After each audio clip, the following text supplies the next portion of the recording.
In 2 weeks' time or even less, this phone, the Galaxy Z Fold 7, will have a successor, the Z Fold 8. And like Samsung has pretty much confirmed also, we have a cousin brother, the Z Fold 8 Wide. So I just thought, why don't we give the Z Fold 7 one final review?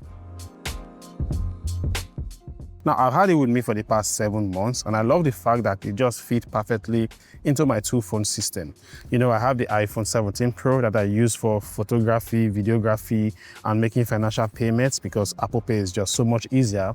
But everything else has been on this foldable phone, from watching videos to writing down script ideas to making and receiving calls, and even productive stuff like editing videos sometimes. Yeah, it has fallen down 1 or 2 times and have a bit of dents and scratches here and there, but overall I would say it has held up pretty much well. Something else that has been holding up really well has to be the hinge. I mean, you can't talk about the foldable phone without talking about the hinge, because that is one thing that puts a lot of people off. And after 7 months of usage, I would say Samsung really did well when it comes to the durability of this hinge. And trust me, I'm always opening this phone. I really don't like the outer display because I feel like it's too narrow for me. So every now and then you always see me open up to use it. But despite all of that, the hinge has not given me any sign that it is giving way or it is falling apart, which is really great. So yeah, everything about this foldable, from the super slim design to the high quality hinge, all in one way or another has contributed to the premium feel I've had from day one to now of using this foldable. But then there is the crease, which is one part of foldable phones that puts a lot of people off. And in my case, I would say when I first got it, it was a bit of a deal breaker for me. I was extremely careful. I really didn't like it, but after several months of use, I would say it has basically paved into irrelevance. It is still there, I see it, but it just doesn't matter to me like it used to before. And then with the release of other foldables that has pretty much almost eliminated the crease, it just puts a bit of pressure on Samsung to be able to make sure that the Z Fold 8 that will succeed this should be able to come with less visible crease. But apart from that, I would say the display is still pretty much the best thing about this foldable phone. It is incredibly smooth, it is highly responsive, it is vibrant, and it just looks premium. Now at this point, I really want to talk about one thing that Samsung, I don't know if they're ever going to see this video, should really make sure they bring back with the Z Fold 8. And that is the S Pen support. That's why the fact that it's been my second major phone alongside my iPhone 17 Pro. Every single time I've had to sign a document for collaboration or any reason, I always have to reach for my S25 Ultra, which is pretty much seated inside my drawer. That's the only time I basically just put it on and want to sign document, because it's just so much easier to use the pen with it. So Samsung, there isn't really any easier way to say it.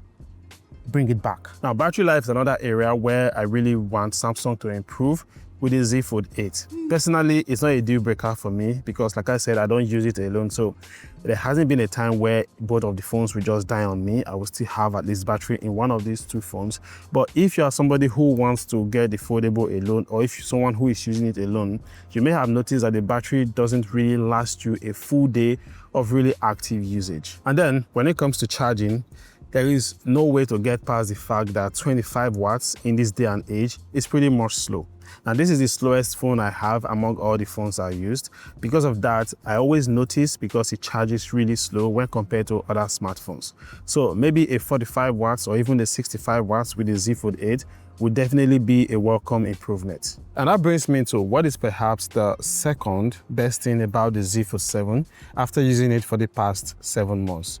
Now, since the launch of the Galaxy Z Fold 7, a lot of foldable phones has been released. Some of them have better design subjectively, some have better camera hardware, some even have better battery life overall. But if there is one thing that the Z Fold 7 used to stand out and different, probably better than all of these foldables, has to be the software. One UI on the Z Fold 7 is about the best software out there when it comes to optimization for foldables. Now, with the recent One UI 8.5 update, the experience I feel has just become even better.